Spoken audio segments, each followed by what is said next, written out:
ભગવાન બારડને લઈને ચૂંટણી પંચ આજે હાઈકોર્ટમાં રજૂ કરશે સોગંદનામું. કોર્ટ નિર્ણય સંભળાવે તેવી પણ શક્યતા.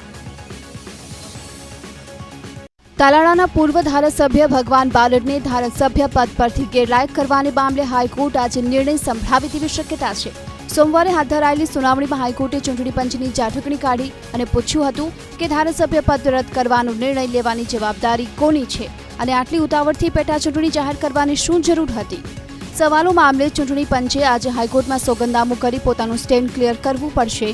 સોમવારે થયેલી સુનાવણી દરમિયાન હાઈકોર્ટે ચૂંટણી પંચ સામે નારાજગી વ્યક્ત કરી અને પૂછ્યું કે આ કરતા અગાઉ નોટિસ ઇસ્યુ કરતી વખતે ઓર્ડર કર્યો છે એ ઓર્ડરની ભાષા સમજમાં નથી આવી કે શું? એટલું જ નહીં, ચૂંટણી પંચ કેવી રીતે કામ કરે છે સમજમાં નથી આવતું તેવો પણ હાઈકોર્ટે તીખા તેવરમાં સવાલ કર્યો. હાઈકોર્ટના તીખા તેવરને જોતા ચૂંટણી પંચ હવે આજે હાઈકોર્ટમાં સોગંદનામું રજૂ કરશે અને ચૂંટણી પંચના સોગંદનામા બાદ હાઈકોર્ટ પોતાનો નિર્ણય સંભળાવે તેવી શક્યતા છે.